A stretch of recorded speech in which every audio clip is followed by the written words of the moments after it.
Hello friends, welcome to my channel online learning website. दोस्तों, भारत की राज्य व्यवस्था सिविल सेवा की परीक्षा हेतु एम लक्ष्मीकांत लिखित बुक चैप्टर नंबर 10 में हम लोग बात करेंगे संविधान का संशोधन यानी अमेंडमेंट ऑफ द कॉन्स्टिट्यूशन। किसी अन्य लिखित संविधान के समान भारतीय संविधान में भी परिस्थितियों एवं आवश्यकताओं के अनुरूप उसे संशोधित और व्यवस्थित करने की व्यवस्था है।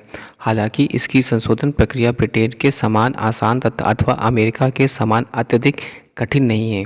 दूसरे शब्दों में भारतीय संविधान ना तो लचीला है ना तो कठोर, यद्यपि यह दोनों का सम्मिश्रण है। और संविधान के 20 के अनुच्छेद 368 के संसद में संविधान एवं इसकी व्यवस्था में संशोधन की शक्ति प्रदान की गई है। यह उल्लेखित करता है कि संसद अपनी संवैधानिक शक्ति का प्रयोग करते हुए इस संविधान के किसी उपबंध का परिवर्तन या निरसन के रूप में संशोधन कर सकती है। हालांकि संविधान उन व्यवस्थाओं को संशोधित नहीं कर सकता जो संविधान के मूल ढांचे से संबंधित हो। यह व्यवस्था उच्चतम न्यायालय द्वारा केशवानंद भारती मामले 1973 में दी गई थी। संशोधन प्रक्रिया अनुच्छेद 368 में संशोधन की प्रक्रिया का निम्नलिखित तरीकों से उल्लेख किया गया है। पहला, संविधान के संशोधन का आरंभ संसद के किसी भी सदन में इस प्रयोजन के लिए विधेयक पूरा स्थापित करके ही किया जा सकेगा और राज्य विधानमंडल में नहीं। विधेयक को किसी मंत्री या गैर सरकारी सदस्य द्वारा पूरा स्थापित किया जा सकेगा और इसके लिए राष्ट्रपति की पूर्व स्वीकृति आवश्यक नहीं। तीसरा, विधेयक को दोनों ही सदनों में विशेष बहुमत से पारित करना अनिवार्य है। यह बहुमत 50% से अधिक सदन की कुल सदस्य संख्या के आधार पर सदन में उपस्थित सदस्यों के 2/3 बहुमत या मतदान द्वारा होना चाहिए। चौथा, प्रत्येक सदन में विधेयक को अलग अलग पारित कराना अनिवार्य है। दोनों सदनों के बीच असहमति होने पर दोनों सदनों की संयुक्त बैठक में विधेयक को पारित कराना का प्रावधान नहीं है। पांचवा, यदि विधेयक संविधान के संघीय व्यवस्था के संशोधन के मुद्दे पर हो तो इसे आधे राज्यों के विधानमंडलों से भी समान बहुमत से पारित होना चाहिए। यह बहुमत सदन में उपस्थित सदस्यों के बीच मतदान के तहत हो। छठा पॉइंट, संसद के दोनों सदनों से पारित होने एवं राज्य विधानमंडलों की संस्तुति के बाद जहां आवश्यक हो फिर राष्ट्रपति के पास सहमति के लिए भेजा जाता है। सातवां पॉइंट, राष्ट्रपति विधेयक की सहमति देंगे। वे ना तो विधेयक को अपने पास रख सकते हैं और ना ही संसद के पास पुनर्विचार के लिए भेज सकते हैं। आठवां पॉइंट, राष्ट्रपति की सहमति के बाद विधेयक एक अधिनियम बन जाता है और संविधान में अधिनियम की तरह इसका समावेश कर लिया जाएगा। संशोधनों के प्रकार अनुच्छेद 368 दो प्रकार के संशोधन की व्यवस्था करता है। ये हैं संसद के विशेष बहुमत द्वारा आधे राज्यों द्वारा साधारण बहुमत के माध्यम से संस्तुति द्वारा। लेकिन कुछ अन्य अनुच्छेद संसद के साधारण बहुमति से ही संविधान के कुछ उपबंध संशोधित हो सकते हैं। यह बहुमत प्रत्येक सदन में उपस्थित एवं मतदान यानी द्वारा होते हैं। उल्लेखनीय है कि ये संशोधन अधिनियम अनुच्छेद 368 के उद्देश्यों के तहत नहीं होते हैं। इस तरह संविधान संशोधन 3 प्रकार से हो सकता है। पहला, संसद के साधारण बहुमत द्वारा संशोधन। दूसरा, संसद के विशेष बहुमत द्वारा संशोधन। तीसरा, संसद के विशेष बहुमत द्वारा एवं आधे राज्य विधानमंडलों की संस्तुति के उपरांत संशोधन। संसद के साधारण बहुमत द्वारा संविधान के अनेक उपबंध संसद के दोनों सदनों साधारण बहुमत से संशोधित किए जा सकते हैं। वे व्यवस्थाएं अनुच्छेद 368 की सीमा से बाहर हैं। इन व्यवस्थाओं में शामिल हैं: पहला, नए राज्यों का प्रवेश या गठन। दूसरा, नए राज्यों का निर्माण और उसके क्षेत्र सीमाओं या संबंधित राज्यों के नामों का परिवर्तन। तीसरा, राज्य विधान परिषद की निर्माण या उसकी संपत्ति। चौथा, दूसरी अनुसूची राष्ट्रपति, राज्यपाल, लोकसभा अध्यक्ष, न्यायाधीश आदि के लिए परिलब्धियां वाले विशेषाधिकार आदि। पांचवा, संसद में गणपूर्ति। छठा, संसद सदस्यों के वेतन एवं भत्ते। सातवां, संसद में प्रक्रिया नियम। आठवां, संसद इनके सदस्यों द्वारा इनकी समितियों को विशेषाधिकार। नवा, संसद में अंग्रेजी भाषा का प्रयोग।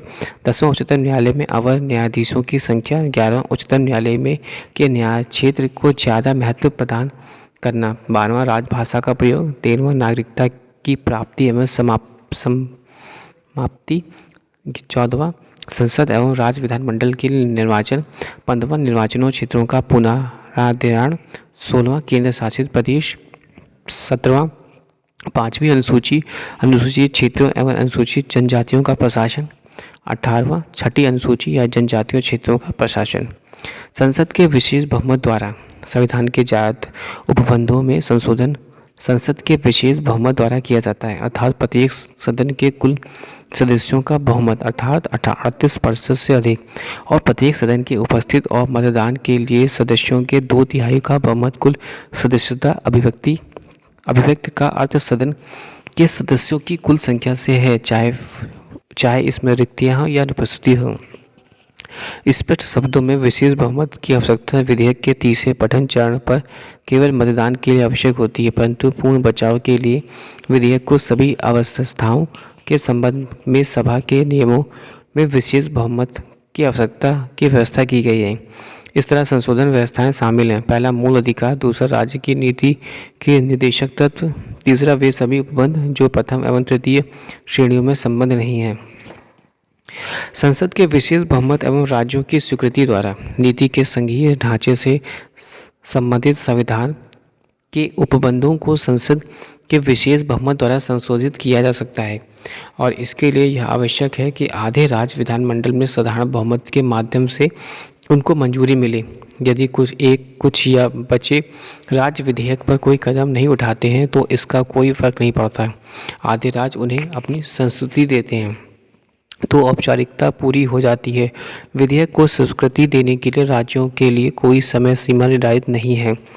निम्नलिखित उपबंधों में से इसके तहत संशोधित किया जा सकता है। पहला, राष्ट्रपति का निर्वाचन एवं इसकी प्रक्रिया। दूसरा, केंद्र एवं राज्य कार्यकारिणी की शक्तियों का विस्तार। तीसरा, उच्चतम न्यायालय एवं उच्च न्यायालय। चौथा, केंद्र एवं राज्य के बीच विधायी शक्तियों का विभाजन।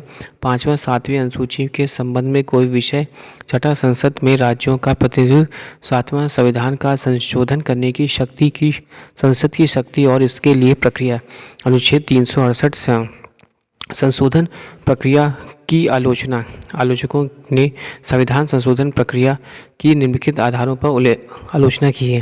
पहला, संविधान संशोधन के लिए किसी विशेष निकाय जैसे संवैधानिक सभा अमेरिका या संवैधानिक परिषद हेतु कोई पाबंद नहीं है। संसद की संवादी शक्ति व्यापक रूप से प्राप्त है, कुछ मामलों में राज्य विधानमंडलों की। दूसरा, संविधान संशोधन की शक्ति संसद में निहित है। इस तरह अमेरिका के विपरीत राज्य विधानमंडल राज्य मंत्रिपरिषद के निर्माण या समाप्ति के प्रस्ताव के अतिरिक्त कोई विधेयक या संविधान संशोधन का प्रस्ताव नहीं ला सकता है। यहाँ भी संसद इसे तो पारित कर सकती है या नहीं, इस पर कोई कार्यवाही नहीं कर सकते। तीसरा पॉइंट, संविधान के बड़े भाग को अकेले संसद में ही विशेष बहुमत या साधारण बहुमत द्वारा संशोधित कर सकती है। सिर्फ कुछ मामलों में राज्य विधानमंडल की संस्तुति भी आवश्यक होती है, वह भी उनमें से आधे की, जबकि अमेरिका में यह 3/4 राज्यों के द्वारा अनुमोदित होना आवश्यक है। चौथा, संविधान ने राज्य विधानमंडलों द्वारा संशोधन संबंधी मंजूरी या उसके विरोध को प्रस्तुत करने की समय सीमा निर्धारित नहीं की है।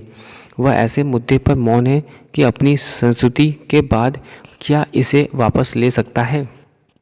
पांचवा पॉइंट, किसी संविधान संशोधन अधिनियम के संदर्भ में गतिरोध हो तो संसद के दोनों सदनों की संयुक्त बैठक का कोई प्रावधान नहीं है। दूसरी तरफ एक साधारण विधेयक के मुद्दे पर संयुक्त बैठक आहूत की जा सकती है। छठा पॉइंट, संशोधन की प्रक्रिया विधानमंडलीय प्रक्रिया के समान है। केवल विशेष बहुमत वाले मामले के अतिरिक्त संविधान संशोधन विधेयक को संसद से उसी तरह पारित किया जा सकता है जैसे साधारण विधेयक। सातवां, संशोधन प्रक्रिया से संबंधित व्यवस्था बहुत अपर्याप्त है, अतः इन्हें न्यायपालिका को संदर्भित करने के व्यापक अवसर होते हैं। इन कमियों के बावजूद यह नकारा नहीं जा सकता कि प्रक्रिया साधारण व सरल है और परिस्थिति और आवश्यकता के अनुसार है। प्रक्रिया को इतना लचीला नहीं होना चाहिए कि वह सत्तारूढ़ पार्टी को अपने हिसाब से परिवर्तित करा ले, ना ही इसे इतना कठोर होना चाहिए कि आवश्यक परिवर्तनों को भी स्वीकार न कर पाए। केसी वेयर ने ठीक कहा है कि लचीलापन व जटिलता के बीच बेहतर संतुलन है।